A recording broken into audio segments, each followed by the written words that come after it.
had a really, really active year this past year. Something happened that has not happened in over a decade, and that's that we had proponent testimony for our bill in the state legislature.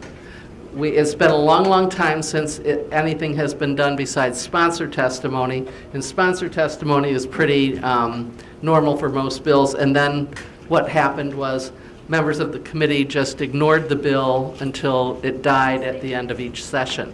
But last year we had proponent testimony, and we started out with one day, December 5th, where we all traveled down to Columbus and we gave our testimony, and we Skyped in Jerry Friedman, who talked about the economic impact study that he had done specifically for Ohio, and he talked for about 20 minutes, and we Skyped in Dave Stile, who is a former Pennsylvania state legislator.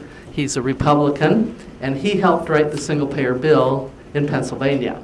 He's also a business owner, and so he talked about the benefits to business in his testimony. Because of the testimony that was given, the chairperson said, I wouldn't have believed I'd do this last week. He said, but we're going to continue testimony next week.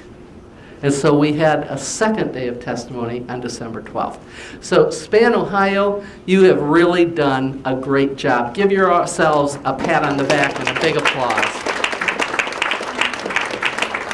Because this is huge. And what we're going to be working for, our bills are getting ready to be introduced again in this new session. And so once they are introduced, we're going to meet with the members of that committee, and we're going to urge them to hold sponsor testimony again, not only in the House, but also over in the Senate. And we need to be really, really active in doing that. We need to target those committees, and the best way to target those committee members is with in-district meetings, where you meet with them at home. If you come to Columbus, you meet with their aides. You want to meet with them, and you want to meet with them often, because Region 4 will tell you that Tom Brinkman did not give us a hearing the first time they met with him. They'd had several meetings with them. They developed a relationship with them, and then it got to the point where it was easier to say yes than it was to have to listen to them again. You know, and that's the way. You have to be persistent. You know, they may be not interested at all the first time that you meet with them, but by the time you meet with them the 10th time, they're talking to you. And they're starting to pick up. And they're more willing to discuss and have a rational discussion than just give you the party line. So that is a major thing for SPAN. We're going to continue to do that. We're also going to continue to work on the national level in supporting the bills that have been introduced there, and that's H.R. 1384, I believe, and S. 1119? 1129. Okay. The Senate one introduced by Bernie Sanders, and the House one introduced by Pramila Jayapal. And the House one went through a major rewrite. We know we had some angst about that at first, but the rewrite made it a much stronger bill, and one that is truly exciting to get behind and support. Okay. It's better than Bernie's. Pardon? It's better than Bernie's. Well, we can talk about that. Not to argue about it, Yeah. but it is better. Hey, but anything's better than what we have. That's right. You know? So, you know, I have some more healthcare stories. My dad was recently ill, and at one point they wanted to send him out to rehab, and they wanted to send him to an inpatient rehab because the services were so much better there, they said. So they sent him out to this hospital halfway across the state of Michigan to do that. So we were traveling over an hour one way to get there and over an hour to get back every day, you know, to be able to visit with him and keep track of what was happening and how he was doing. Turns out that the same program existed in a hospital 20 minutes away, but they didn't recommend that close by hospital because it wasn't in their same system, and they didn't get their productivity points for keeping the money coming into their hospital system. You know, that's one of the things we have to end, because decisions are not being based on the needs of the patient. They're being made based on the money flow. I'd like to have you look in your booklets at the last page with the Lancet. It says the healthcare reform process exposes how corporate influence renders the U.S. government incapable of making policy on the basis of evidence and the public interest. That was, I think, from 2009, and it's even more true today. One of our friends and allies in this is Move to Amend. Is there anyone here today from Move to Amend? And anyone that would like to come up and tell us just a little bit about what Move to Amend is doing? Bill? Yeah. Can you? Okay. Because Move to Amend is an ally of ours that we really need to pay close attention to and help out. If we're going to win this, we have got to lessen the corporate influence on our legislators. Thanks, Debbie. I thought one of our Columbus people was going to be here, so I'm not really well prepared for this, but I've been involved with Move to Amend for a few years. There are a lot of people in this room that already are. It's an organization that has an excellent education program. I've learned a great deal about the systemic racism that was written into the Constitution and has only been amended a few times. But over the years, the Supreme Court has made decisions that give corporations more rights. And they were not written into the Constitution, but the court has allowed it to happen. And so Move to Amend is, in my view, and the views of other supporters, obviously, the best way to approach getting things like Citizens United overturned. Okay, there are a lot of organizations out there that want to overturn Citizens United, but they aren't as effective and fundamental as what Move to Amend seeks to do, which is to end corporate personhood and money as speech. If we don't do this, then we will continue to have a difficult time getting anything else done. We really have, we have a government we complain about. Well, it's really not the government that's the problem, it's the corporations running it for us. And if the people don't work on things like Move to Amend, ending gerrymandering, looking into open primaries and ranked choice voting, we're going to continue to have problems. So if you would like more information on Move to Amend, it's spelled just the way it sounds with a .org at the end. And if you have any questions, I can talk to you later. Thank you very much.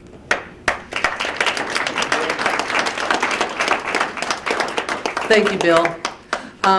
Dee Chavez would like to introduce a special guest that has come to us as a result of some of our in-district meetings that we've had with legislators. Come on up, Dee.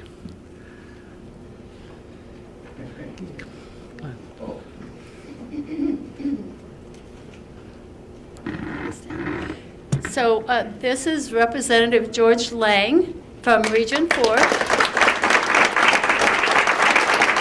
And we've had several conversations, and we've become good friends. A lot of the members that have talked with Representative Lang. He's from Butler County. He's a Republican. And we're winning him over. Moving it slightly. Very happy to have you here today. Thank you, Dee. Appreciate it. Thank you. What Representative Lang said to me is that Dee has taken every opportunity to educate him and change his mind about single payer. And I want to thank him and congratulate him for being open-minded enough to come to this meeting to learn as much as he can in order to formulate an educated opinion. Awesome. Thank you.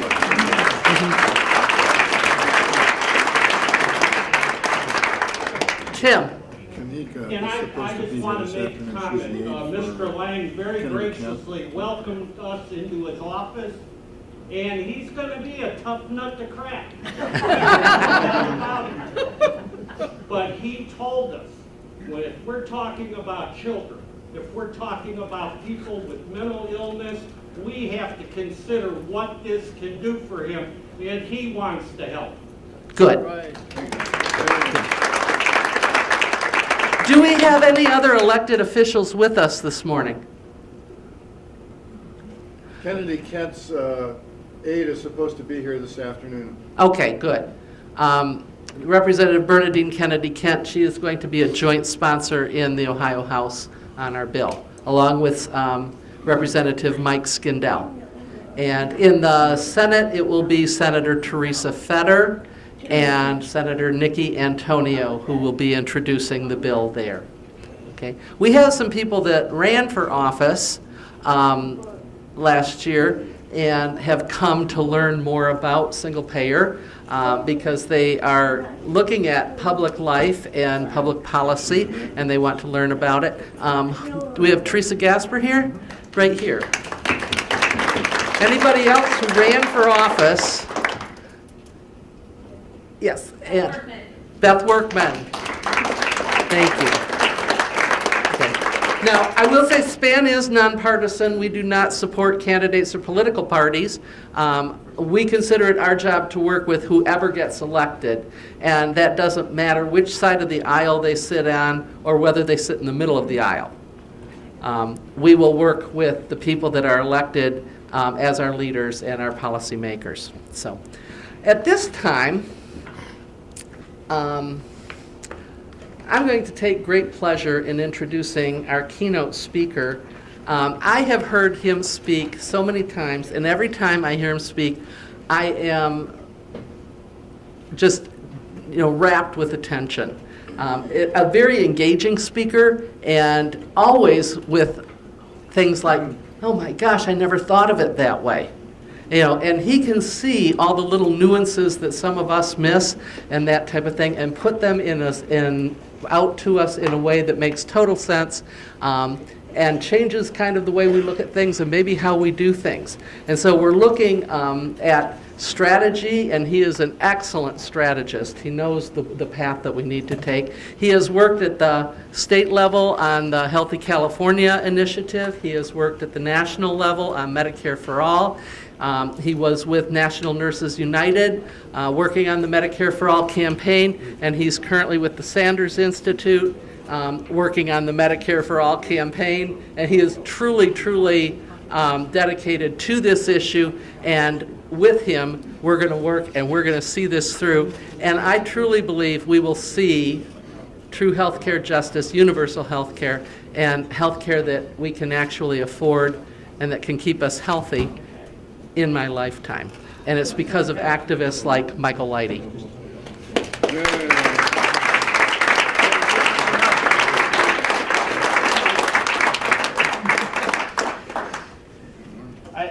Thank you, Debbie, so much. I have to say that is the most pressure-intensive introduction I've ever gotten. It's like, how do I live up to that? It is really, though, to be here with Debbie, and we got to celebrate her birthday last night, and that was such a treat and an honor. The work that you're doing here is just extraordinary, so thank you, Debbie, so much.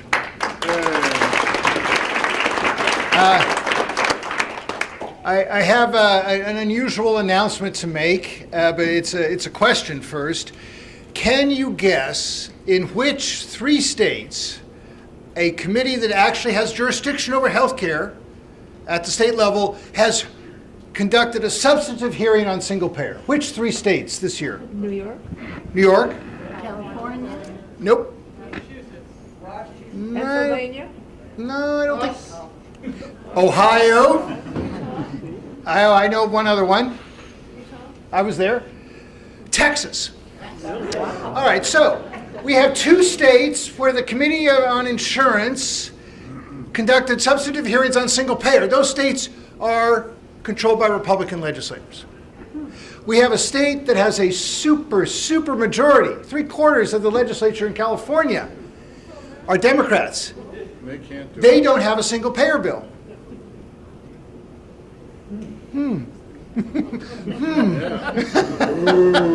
We are living in different times, ladies and gentlemen. And it speaks to the crisis that we have, and that's why I'm so energized and excited to talk to you today because we are on a path to health justice. But we have an extraordinary confrontation with power. And it's a confrontation that some of us, as Alice pointed out, my hair was different then, many years ago. We've been working on this for a while. But we also have something, I think, also different generationally. Because we have a new generation of healthcare activists. Some of them in this room today. All over the country, I've been speaking to rooms full of, really, a lot of rooms full of people under 30, which is very unusual for our movement. And that has to do with the upsurge around the Senator Sanders campaign, of course. And so what I learned in 25 years working with registered nurses at National Nurses United, which was the great honor of my life, who are really... I learned fundamental lessons about the human condition, about the profession and art of caregiving, and about the importance of kindness. Every day at the bedside or when they're out on the street striking for patient care or demanding Medicare for all, nurses teach us something very fundamental. They never give up on their patients or their country, and neither should we. Neither should we. And we can all learn from the nurses' commitment to a single standard of safe therapeutic care, which enacts, if you think about it for a sec, that notion of a single standard of safe therapeutic care enacts equality at the bedside, because nurses accept the patients as they find them. And yet our health system doesn't do that. But imagine if it did. Imagine if it were animated by those values of nurses. Imagine that healthcare system where we address the social disparities because it's a commitment to health justice, not just health care, but health justice. So that means eradicating the social disparities that shape our lives, our longevity, and our health status. So my work with National Nurses United taught me something, again, very clear. Without justice, there is no health. And without health, there is no justice. And we see injustice in so many places today. We could start with the rampant misogyny of the present administration. There is a desire there to not use the healthcare system to address the healthcare needs of women's bodies, but to address a political agenda. And yet again, if we follow the example of registered nurses, we accept patients as they are, for what they need. Let that, again, animate our vision of health justice. Let's make sure that our healthcare system prohibits discrimination on the basis of sex, of gender stereotyping, of sexual orientation, gender identity. Because again, we have to accept patients as we find them. We see injustices in the many manifestations of structural racism. The arrests, fines, and jail time done by young black men is a public health crisis. The ongoing impact, the historic exclusions of East Asian and Pacific Islanders from the workforce. Imagine the disappearance, the indifference to Puerto Rican Americans. These are examples of the structural racism that has a direct public health consequence because there is no functioning healthcare system in Puerto Rico. Among adults under 65, Native Americans, African Americans, Latino Americans are disproportionately uninsured. And that's not just as a result of immigration status. It's a result of the fact that only 55% of employers in this country provide health insurance. And yet we also see that health justice must mean rectifying the situation so that no one is affected by inequality in healthcare. Because again, a single standard of safe therapeutic care. We see injustice at the border. Is there no greater public health crisis than the separation of kids from their mothers and fathers? And yet, it is the psychological toll. Imagine fleeing violence and poverty and then sleeping under a freeway seeking asylum. The communicable diseases. As registered nurses teach us, viruses know no border. Dr. King said it best. We are caught in an inescapable network of mutuality. tied in a single garment of destiny. Whatever affects one directly affects all indirectly. And can there be a better statement of the relationship between the immigration crisis and the healthcare crisis? We are all in this together. So health justice must mean covering everyone in the country.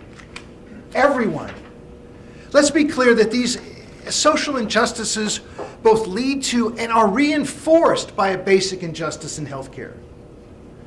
That we are, though guaranteeing healthcare as a human right would certainly not rectify all these injustices, we know it would undercut the economic insecurity that's underlying them, and would give people that most precious aspect, our health.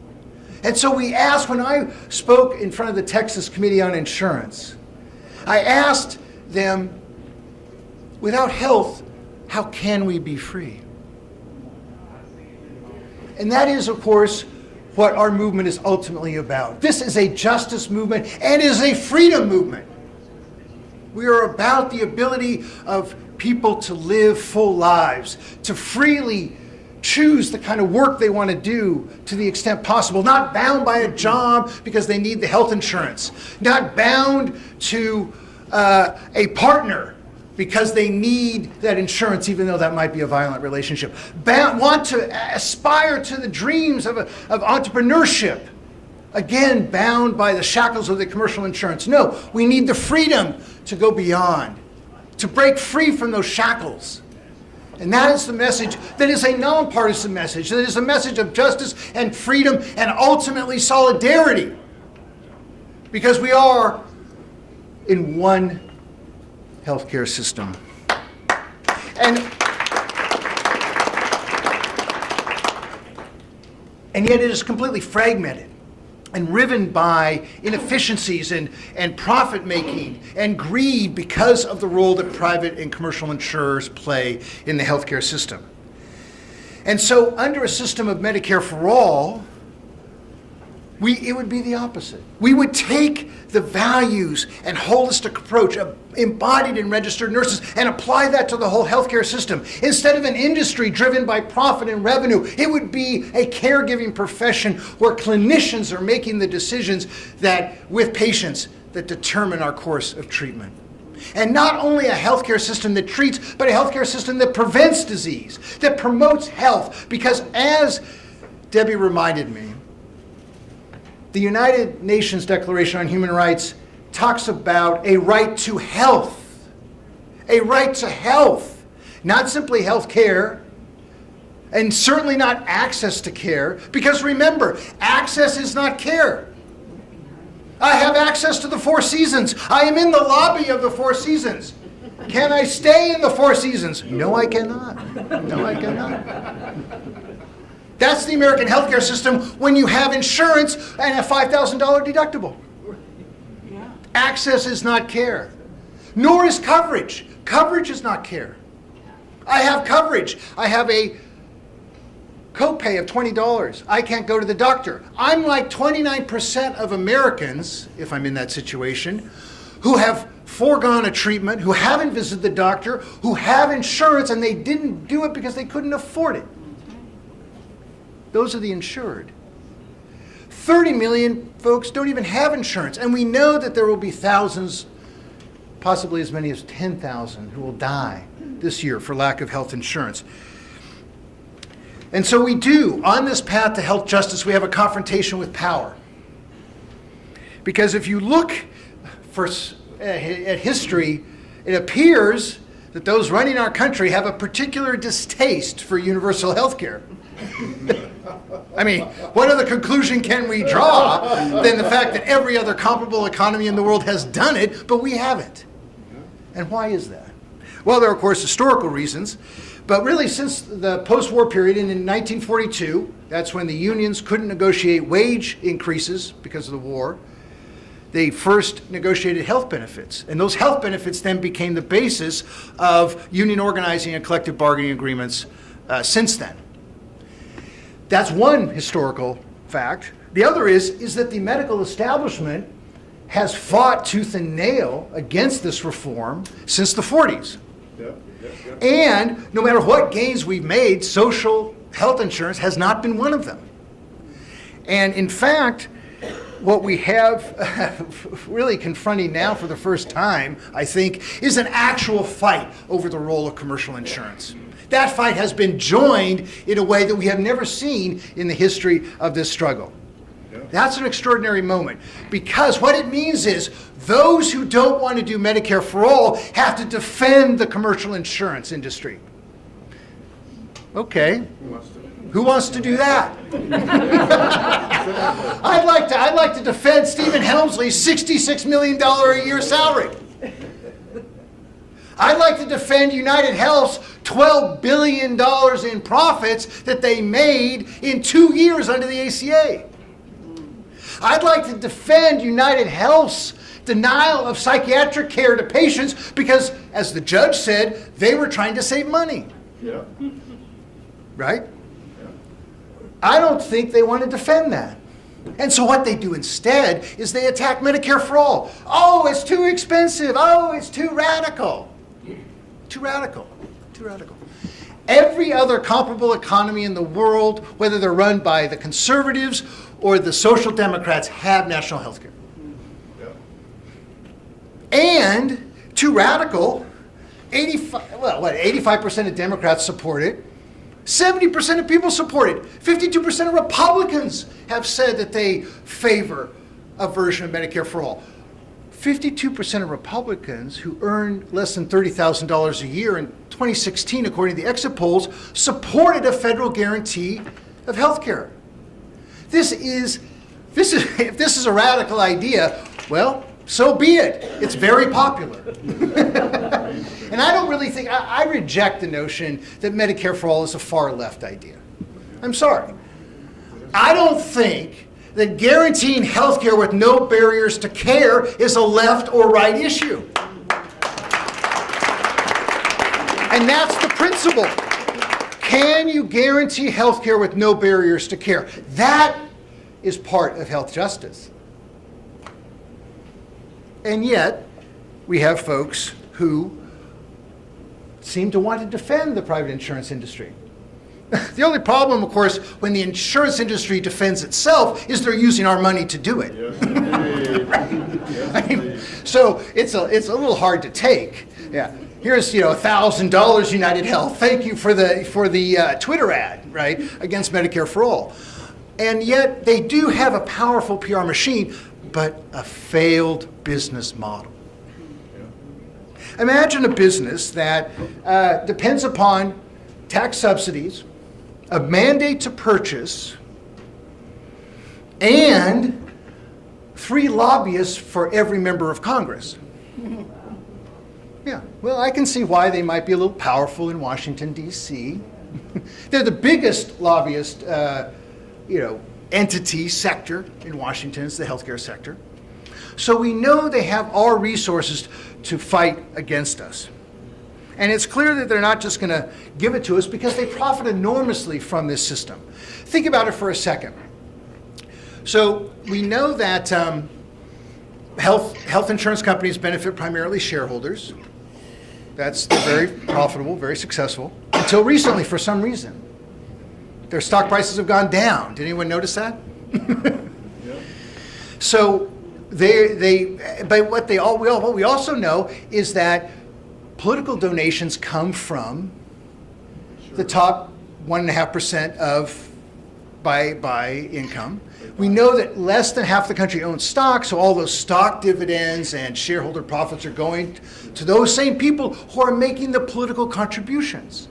So it is literally a vicious circle, all right, where they are taking our money, spending PR, buying lobbyists, earning money. That money is then contributed to politicians. So if someone has a fundraiser hosted by insurance companies or participated by insurance companies, it's very unlikely they're going to be on our side.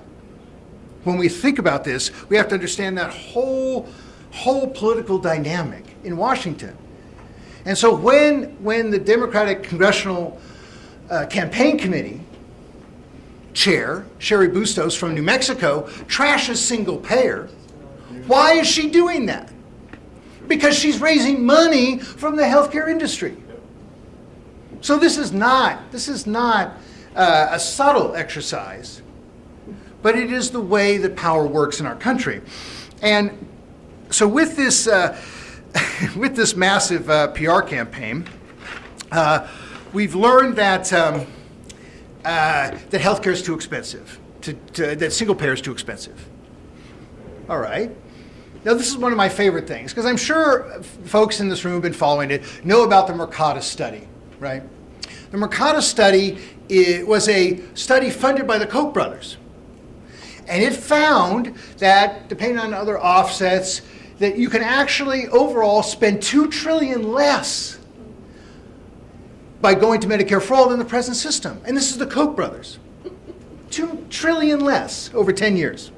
So you ask, why don't we have a policy debate in Washington?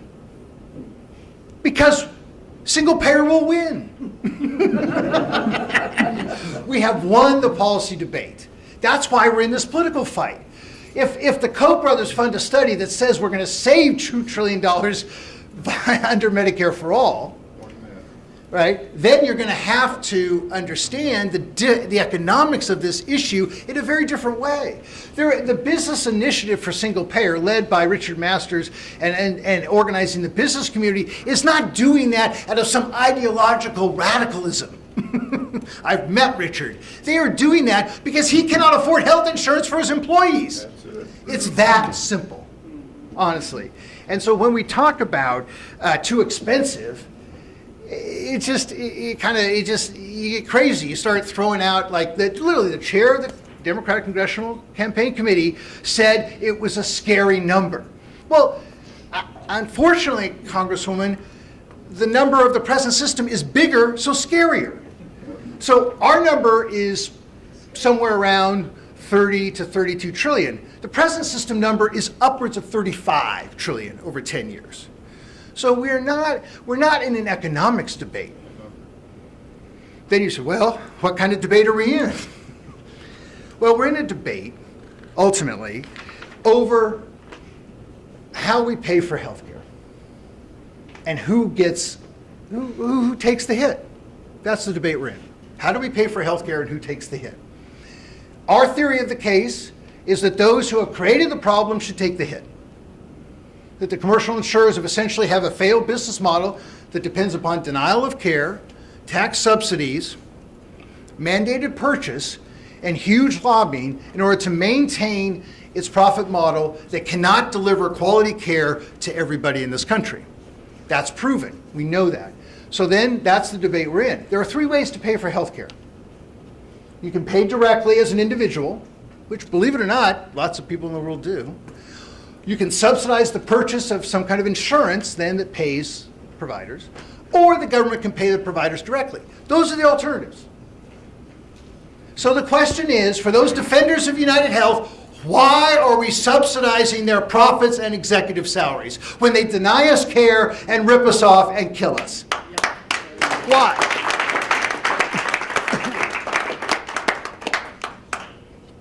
And of course, part of the problem is that they want to confuse the public. Oh, well, Medicare for all, that means a lot of different things, right? And there are lots of ways to do universal health care. Well, again, can you guarantee health care with no barriers to care? If you have private insurance and a copay, that's a barrier to care. If you eliminate your copays and your deductibles, why do you have insurance? Because the insurance model doesn't really work, since perhaps we could say that our health is not a risk to be insured. Perhaps our health is our right. And then we start talking about a different issue. And that really, I think, ultimately is the bottom line for me. Our health is not a commodity to be purchased or a welfare program that can be minimized and privatized. Our health is not a commodity to be purchased. And that, I think, if we take that value again, then we can talk about a truly just health system. So they talk about, well, there's a lot of attempts to confuse about what Medicare is. So Traditional Medicare is a publicly administered, publicly funded program that has administrative costs about 2%. Private insurance administrative costs are generally 12%. That before profits.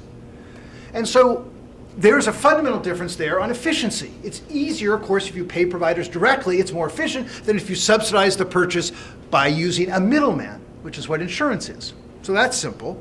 Then they say, well, yeah, but Medicare has all these different aspects. There's the Medicare Advantage plans, and seniors know this, the Part B and the Part D drug plans. I mean, how can you figure it all out? I always say Americans know too much about healthcare.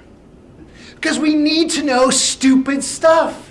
We need, right? We need to know when the open enrollment period is. We need to know the difference between the Aetna and the United Health and the Humana and on the insurance drug plans. We need to know, is USA the right Part B plan for me? Or should I go with Centene? I mean, it's crazy. Well, oh, here's this deductible, here's this network. I need to know what network my doctor's in. Oh, I need to know what network my endocrinologist is in. And then I need to know what network my oncologist is in. And then where's my primary care doctor? And does he have admitted privileges, or can she go? I mean, it's like, what are we? It's crazy stuff. What are we talking about here? This is our health. This is the most intimate area that public policy affects us. And we're supposed to do all that just to get the health care we need? No. And that's why people, I get asked sometimes on media interviews, well, God, why is Medicare for all so prominent? How come it's become such a big issue? Because I said people are fed up. Enough is enough, right? That's where we're at. People are literally desperate. They say, oh, but people want to keep their private insurance. Yeah, because they're desperate. Because without that, you got nothing. You're just at their mercy entirely. So, of course, I'm going to hang on to Aetna. I hate Aetna. I'm going to hang on to Aetna, right? I hate Aetna. I love Aetna, right? I can't decide because I am desperate to get health care.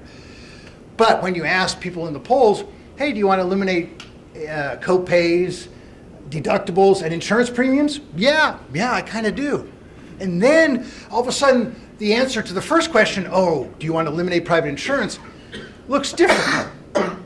Because it depends on what you're eliminating, right? And honestly, those premiums, those co-pays, and those deductibles are barriers to care that further a model of revenue and profit, not health care, not health justice. That's the difference. So it is true that Medicare is no longer a single-payer system. That is true. Because it has been so privatized, because the private insurers have dug in. The drug plans are all private. Part B is all private. The Medicare Advantage plans are the fastest growing part. That's called Part C, for those keeping score. Medicare Advantage plans are for-profit HMOs. You talk, and that example that Debbie gave about her father, that's magnified because really what the healthcare system is creating are corporate silos. UPMC is actually maybe the best example of that, frankly, as a regional hospital system that wants to transform itself into a health system that is the complete and exclusive network for patients. CVS Aetna wants to do that, right? They want to create their own pharmacy benefit and quick clinics, and then a network of providers. And then you saw Apple setting up their own benefit corporation. Remember, Diamond, Buffett, and Bezos set up a healthcare corporation. What was the purpose of their new healthcare corporation? To avoid the insurance companies. So corporate America has given up on the insurance companies. The rest of us are stuck with them, so I guess we're just schmucks, right? It's like everyone else has given up on them, but we're stuck. So that's why I think this issue has gotten so heightened. And yet there's also this confusion about what is Medicare. So we basically eliminate all that privatization that's occurred in Medicare, go back to its original construct as a single payer that provides comprehensive benefits and pays providers, negotiates rates and prices. Because this is the difference between Medicare for all and the present system. The present system, not only highly fragmented and confusing, it regulates behavior instead of prices. Because think about it, they're telling us what doctor to go to. They're telling us what prescription to get. They're telling us how long we can be in the hospital. But they never tell the insurance companies you can't charge that. They never tell the drug companies that price is too high. They never tell the hospitals, oh, that's outrageous. And so instead, policymakers try to fix these issues at one issue at a time. So let's deal with surprise medical bills. Well, what's a surprise medical bill? A surprise medical bill is an out-of-network bill. If you create a law, the ACA, that mandates that people go into networks, and you create a healthcare system designed around networks, like the Medicare Advantage plans are, and all of a sudden you tell people, well, you can't charge more for going out of network. Well, what's the point of the network? That's the point of the network, is that you charge less in and more out. So if you eliminate out-of-network charges, well, that's just a sign that the system, the model, doesn't work. Secondly, they say that, well, we're going to have comprehensive benefits under Medicare Advantage. So they add dental, vision, and hearing. But then they restrict which providers you can go to. So do you really have access to those increased benefits? And what's really good for the insurers is the federal government pays them more per Medicare beneficiary if they're in those Medicare Advantage plans. So now you got us paying more for a benefit that's in some is better, but it's restricted. So these are the compromises of the present model. If we then turn to what we're talking about, we're talking about not regulating behavior. We're talking about regulating prices. And that's the difference. Because why does healthcare cost so much? Prices are high. Because no one tells the hospitals, no one regulates hospital rates. No one regulates insurance rates. No one regulates drug prices. So we're told we can do certain things and go certain places for our healthcare, but these companies can do whatever they want and charge us whatever they want, and we just have to pay the price. And when I say we, I mean employers. Why did 3/4 of employers provide insurance in the early 90s and only 55% now? Because it's too damn expensive. And employers aren't going to deal with these hassles. So what we do is we're able to negotiate prices based on current Medicare rates. Raise prices under Medicaid, which are lower, by the way. And there's a lot of talk about physician compensation. Well, here's the difference. Guess how many hours a week a doctor spends on administration? 8.7. Well, 8.7. I like to say 11.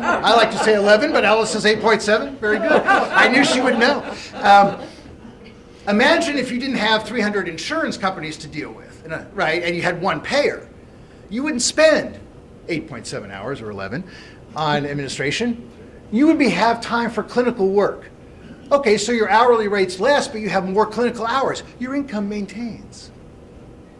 That's the kind of, when we talk about how you negotiate, how you create a different healthcare system, those are the things you can do when everybody in, nobody out, one system.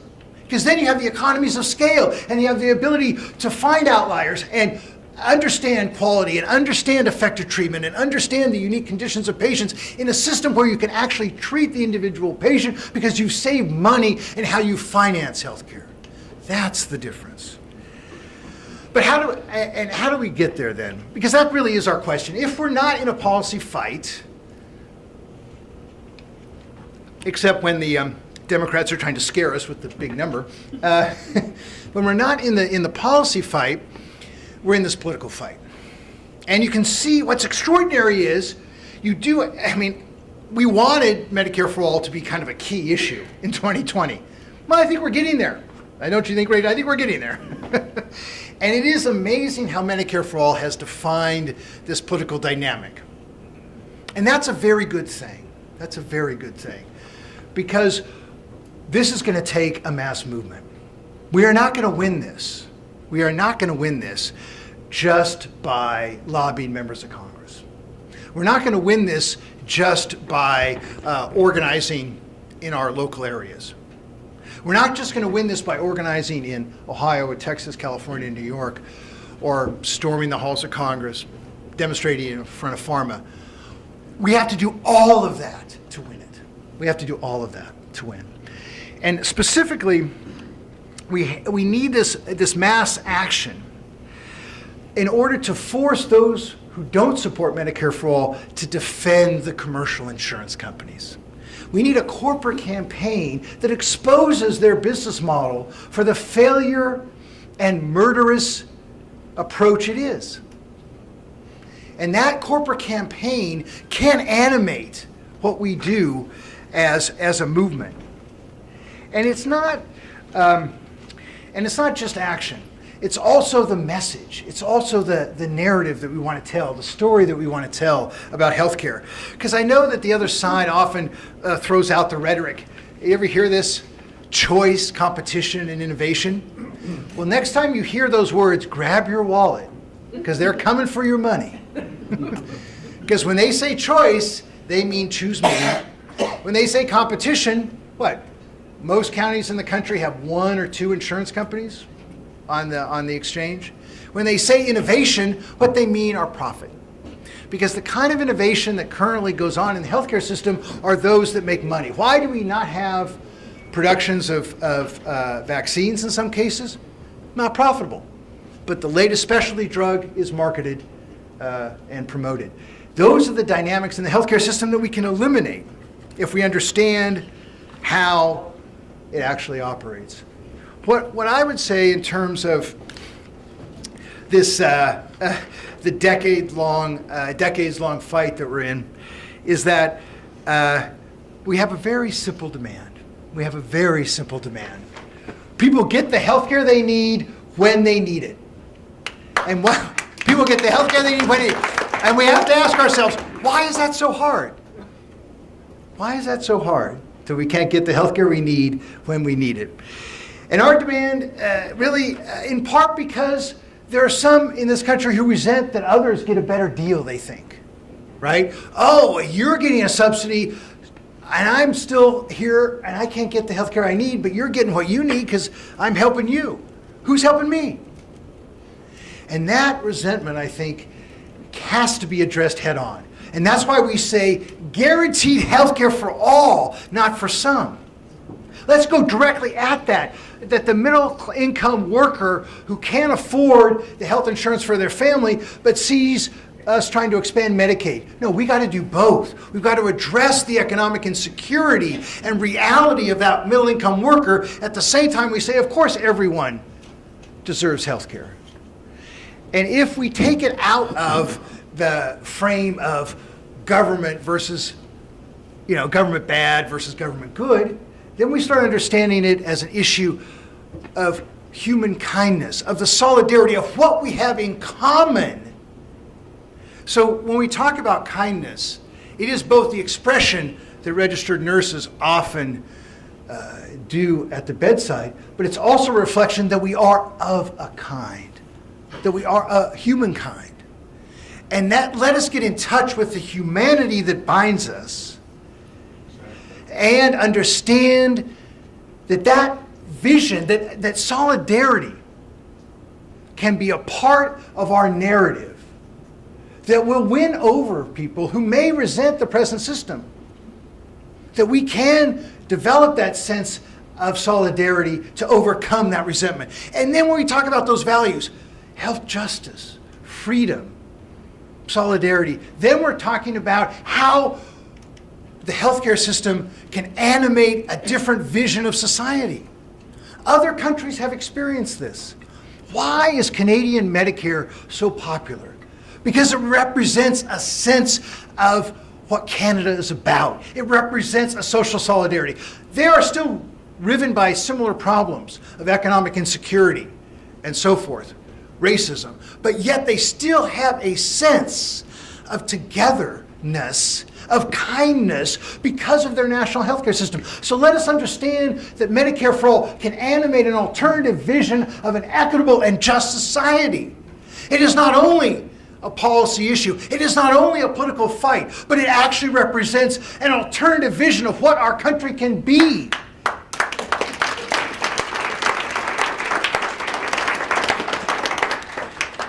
And so yes, let's take on this fight.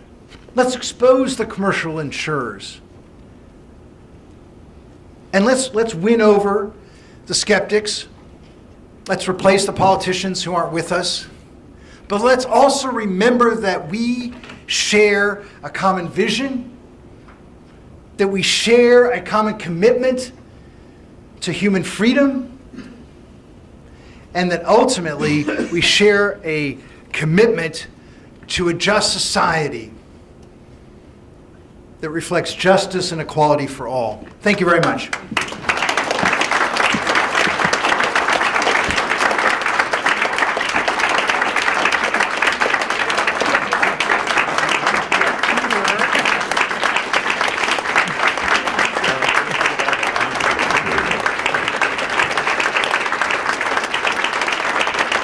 And again, he held my attention the whole time, and apparently yours too. Michael will take some questions at this time. So if you, John is coming around with the...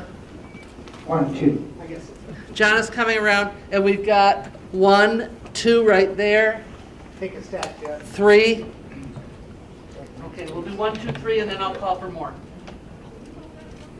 When I was doing sales, I always said, or I always learned, that you sell the benefits. And it sounds like you're on that track.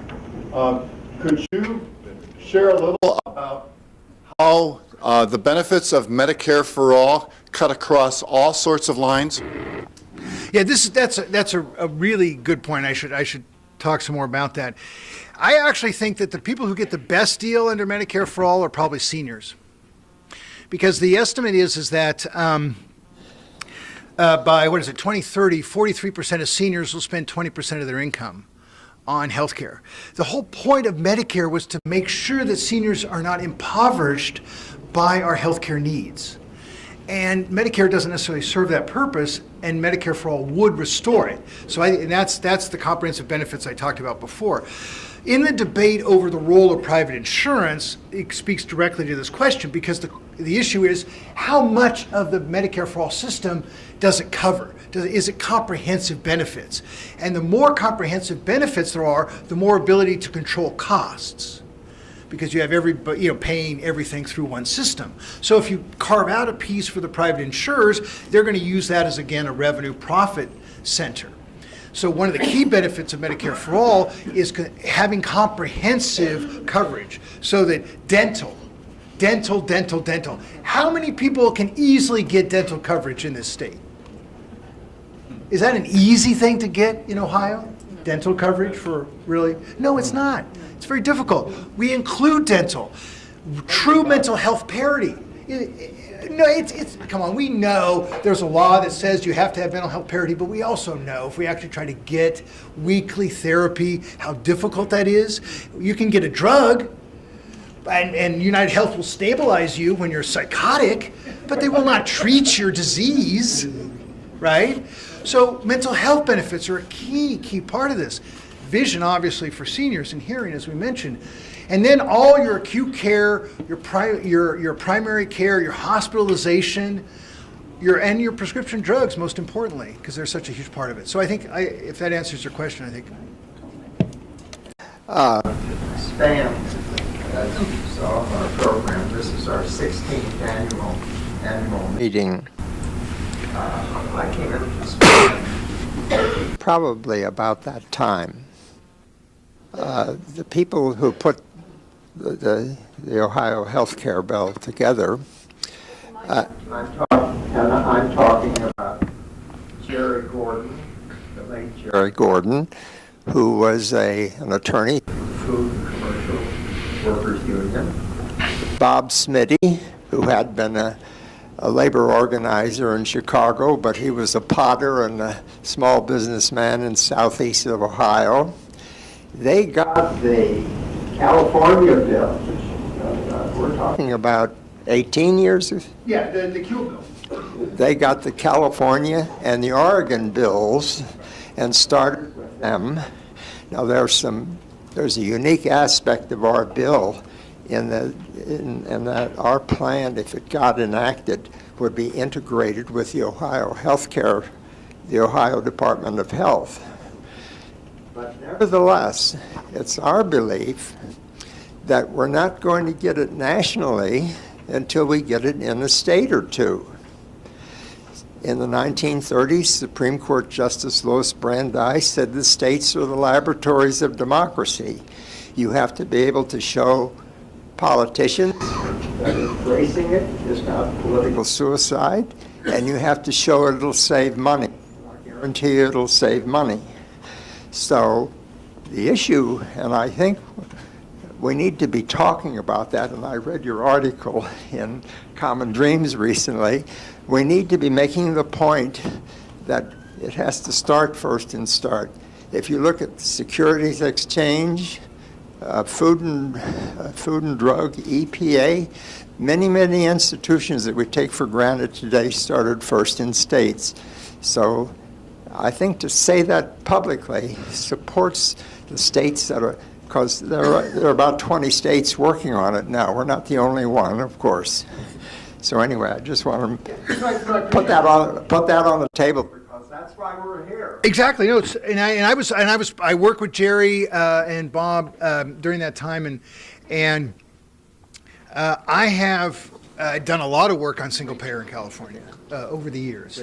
We did our first initiative in 1994 in the aftermath of the Hillary Care failure and got creamed. But I think the truth is just what you say.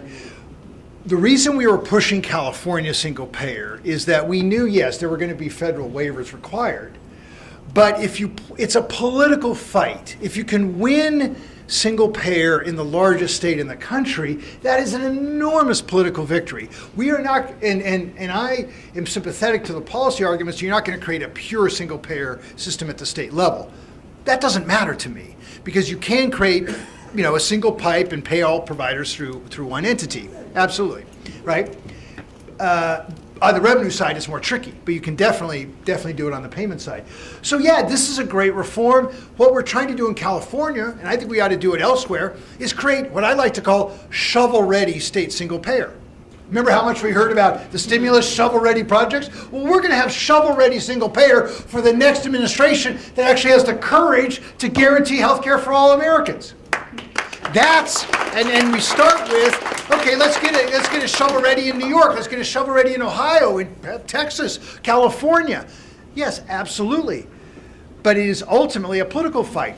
I mean, it is not a coincidence that some of the same efforts that were used in California to kill our single payer bill are being used in the House of Representatives to quash the Jayapal bill. It is the same political fight. The Speaker of the House comes from San Francisco. Jeez. Right. Let me tell you, it is not like 70% support in that district for Medicare for all. It is 85% support in that district for Medicare for all. And it doesn't matter. Why is that?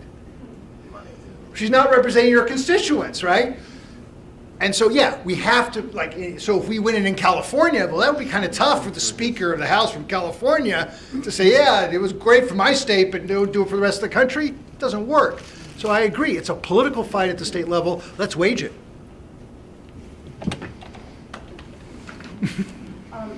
Thank you for your talk.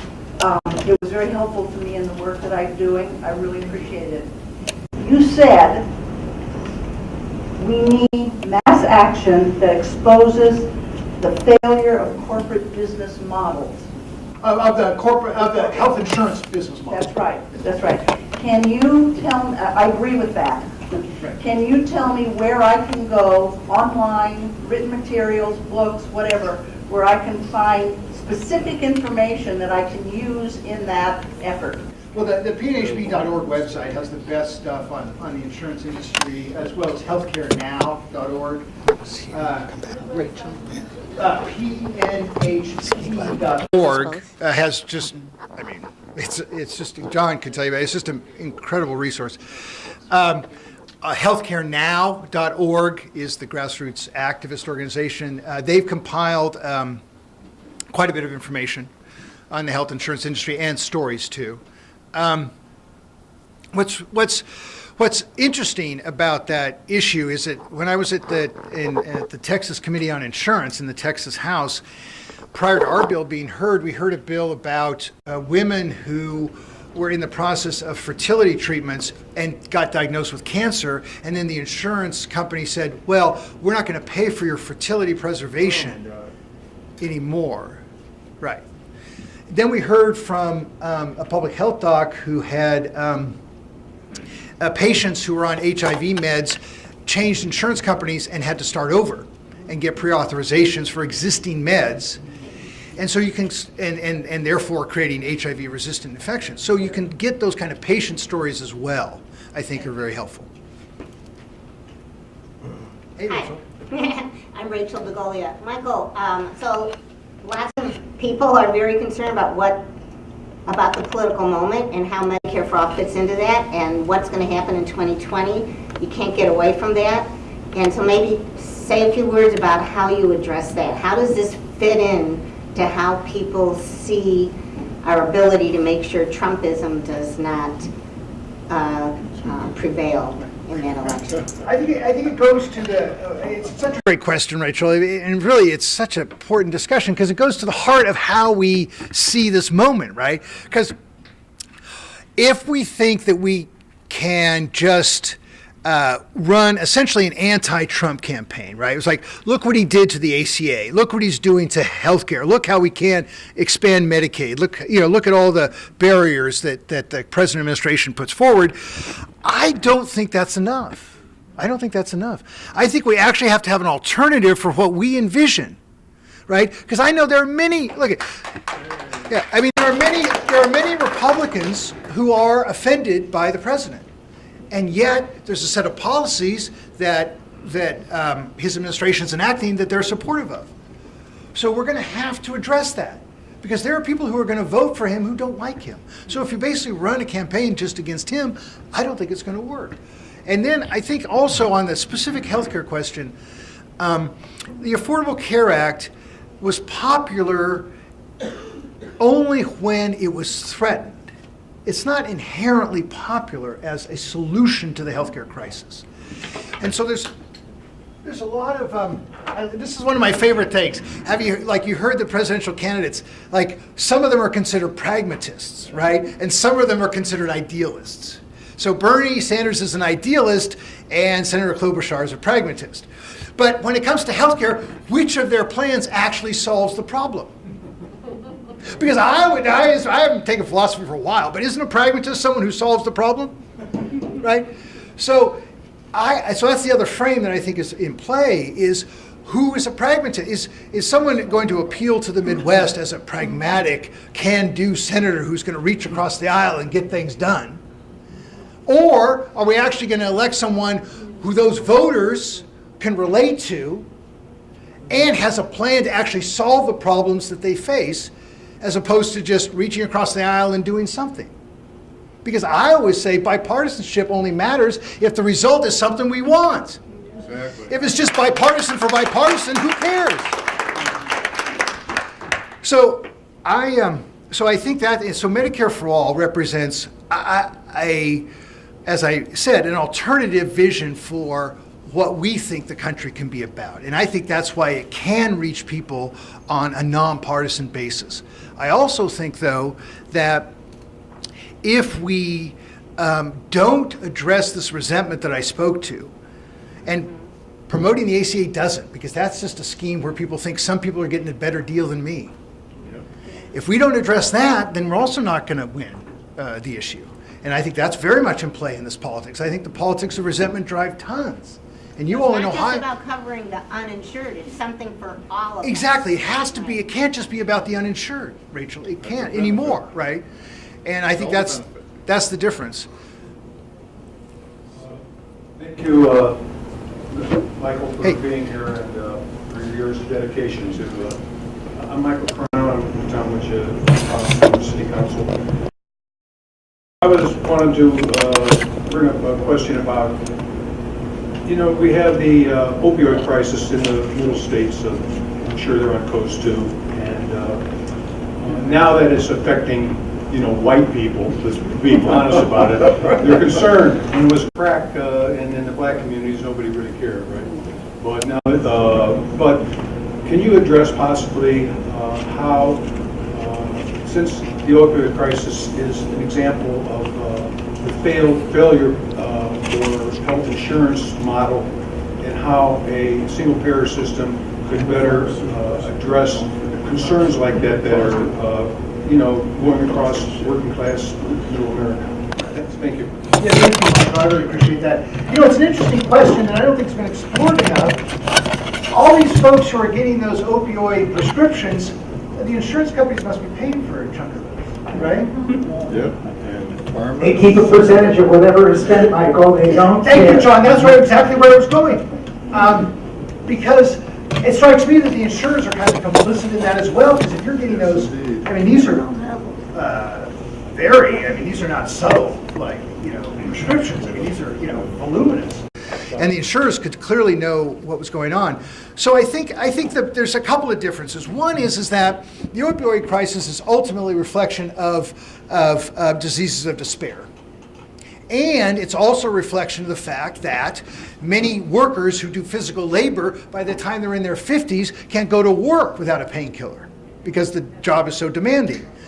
So that speaks to a couple of things. It speaks to the inadequacy of wages and pensions to get people into retirement, right, when they no longer can physically work safely. And it also speaks to they're not getting other forms of health care. They're not getting physical therapy. They're not getting other kinds of preemptive treatments or earlier stage pain management. All those things are not profitable in a way that paying for opioid prescriptions are. So that's what a Medicare for All system would do. It would be in the health promotion, and because Americans change health insurance companies so much, there's not a real incentive for them to do that kind of preventive work. Because what I do for today under Aetna, United Health's going to benefit from, right? But under Medicare for All, we're all going to benefit from that kind of prevention. So I think that's the other difference. And then finally, of course, we're all in one system. So the system is going to see these opioid prescriptions. They're going to see these outlier doctors. They're going to catch this way sooner. But fundamentally, it's not the same model. The reason that Purdue promoted those drugs is because they make so much damn money on them. And under Medicare for All, that incentive just doesn't exist. FDA to go along. 60 Minutes says that FDA went along with it. Absolutely they did. Absolutely they did. Yeah, my name is Ted Seuss, and I just want to add something to Bob's question earlier, and just introduce myself. I'm a fiscal conservative. I've been in the business world, making a living in my 42nd year doing that. And so just bringing to bear benefits, if we want to call them benefits, if HB 440 and SB 91 last year were voted on and passed in Columbus here, in the first year, how much savings do you think there would be, public and private sector monies? $25 billion in Ohio alone. Pharmaceutical costs would go down. I like to tell the story about my mother who was living with me in her last years. Same pharmaceutical in Canada, $220, in America, $960, exact same. And are they making money at $220? Of course. Yep. Our healthcare industry is not market driven. I'm a capitalist. That's not fair. That's not right. That's not America. Gross savings per Ohio resident would come to nearly $3,300 a person in Ohio. There would be between 260 and 325,000 new jobs in Ohio. I mean, this is not a partisan issue. Large corporations who currently provide benefits would realize significant savings and become more globally competitive. We have companies in Ohio right now that can't compete with companies selling headlamps for cars coming from Canada. Small businesses would gain by gaining access to the same labor pool that big business does. Employees would gain job mobility because they wouldn't be worrying about, gosh, I'm going to lose my benefits. Right, Ted, that's what we're talking about. Liberty in the economy. Right. Liberty. Right. Business startups. People don't realize this, but all the businesses that got started in basements and garages from people who were leaving corporate America, that was good in up to the 50s and even in the 60s. But with the healthcare industry, now you're a dad, you've got 2 kids and a wife, you live in corporate America, you've got benefits, you want to start your own business, you think twice because you just one horrible car accident or one horrible diagnosis away from bankruptcy.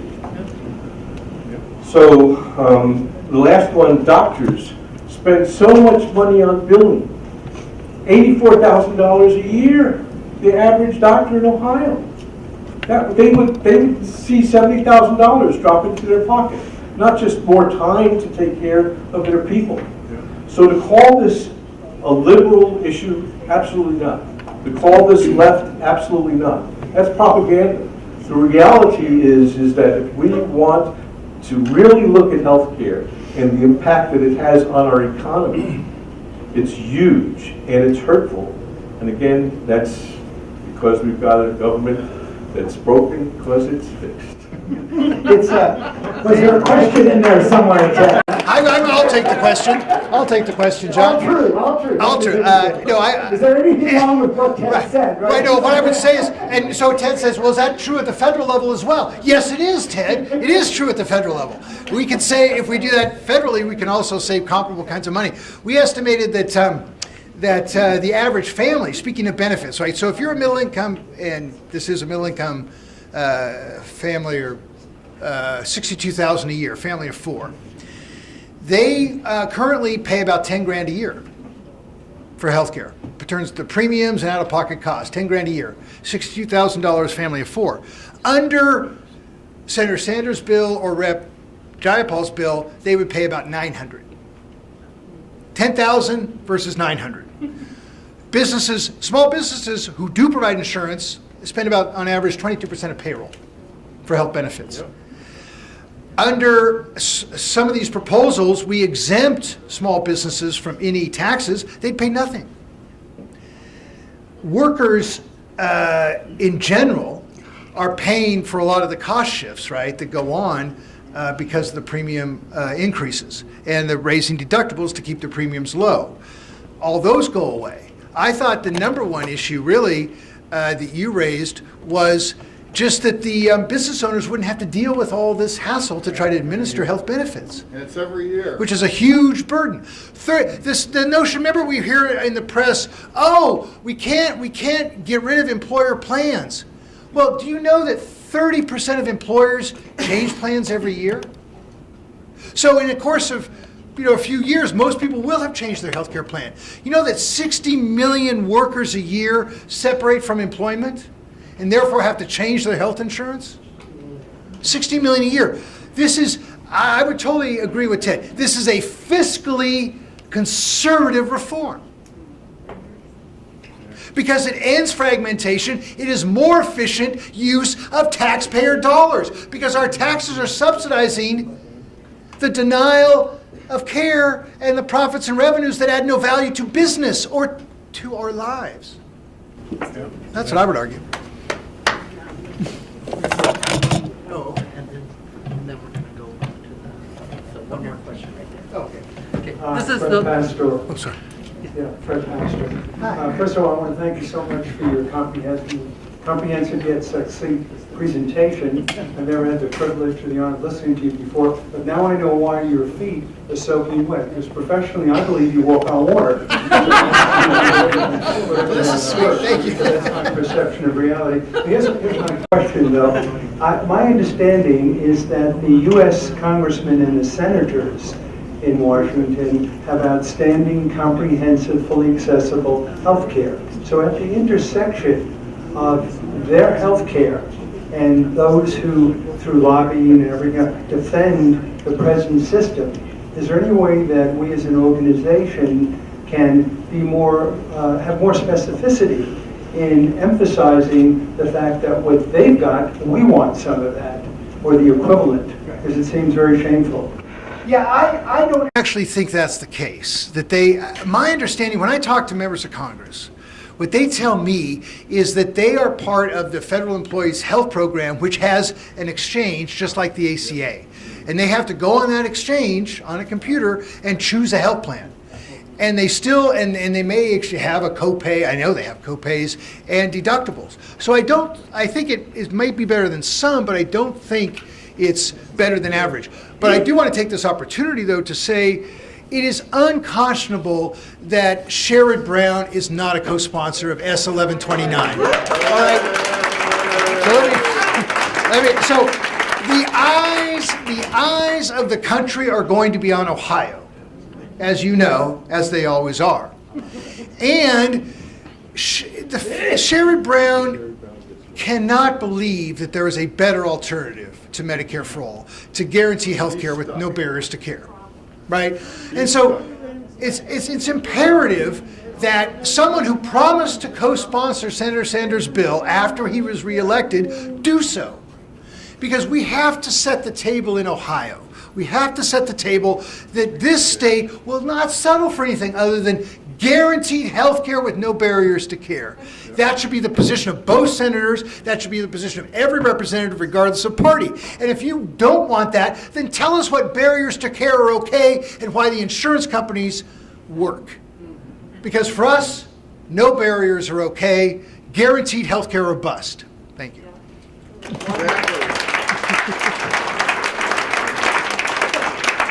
We have one last 10-second public service announcement right there. Yes.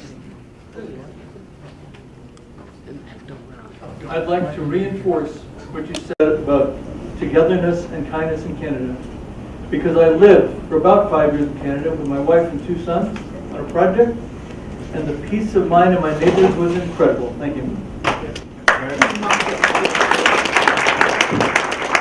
I want to thank Michael for his speech and for his comments and answering your questions. And he will be here throughout the day, so you might be able to pigeon home during lunch. And that. But he, come talk to him if you have further questions.